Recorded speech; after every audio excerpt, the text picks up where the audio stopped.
এটা হচ্ছে নারায়ণগঞ্জের গুদারাঘাট। আর আমরা যেমন ওই পার নবীগঞ্জ, ওইখানে একটা বিশাল বড় মেলা হয়, মেলায় যাব। আর এবার এখান থেকে কীভাবে পার হবে, আপনারা যদি ট্রলারে যান তাহলে জন প্রতি 2 টাকা, আর নৌকাতে যদি যান 10 টাকা, আর ফেরিতে গেলে টাকা লাগে না, ফ্রিতে যেতে পারেন। বিশাল বড় এক মেলা, খুব সুন্দরভাবে মেলাটা সাজানো গোছানো। এরকম আমাদের ড্যামরাতেও হতো, বাইলা বাজার মেলা, ডগার মেলা, কিন্তু এখন হয় না, কারণ অনেক গ্যাঞ্জাম হয়, বিভিন্ন সমস্যা, এই কারণে এরকম মেলা হয় না। আর এত বড় মেলা অনেক দিন পর দেখলাম, খুব সুন্দরভাবে হইতাছে। আর এই মেলায় কীভাবে যাবেন সেটা আপনাদের বলবো, ভিডিও শেষেতে আপনারা সম্পূর্ণ ঠিকানা পেয়ে যাবেন। কী নেয় সব কিছু আছে এই মেলার। আর এই মেলার মূল উদ্দেশ্য হলো কদম রসুলের দরবার শুরু উদ্দেশ্যেই মেলাটা হয়ে থাকে। এই যে দেখতে পারতেছেন কত বড় মেলা, আর মানুষ হাজার হাজার মানুষ। এখন আমরা কদম রসুল দরবার শরীফে ঢুকমু, দেখি কী আছে এটা ভিত্তি। আসলে আসলে মেলা যখন এই দরবার শরীফ ঢুকছি, মহিত আছে সিলেটে চলে আসছি, পুরো সিলেটের মতন।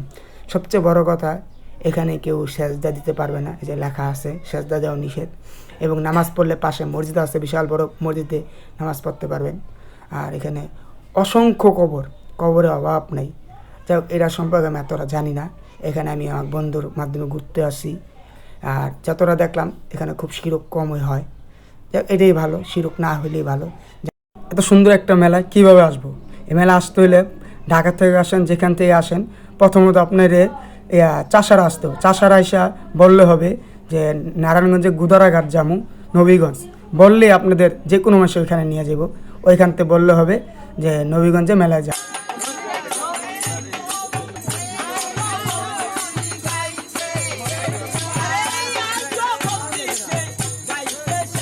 মাজার মানে গান বাজনা হবে, যতই নিষেধ করুক, যত কিছু হবে, অন্যান্য তুলনায় এখানে একটু কমই দেখলাম।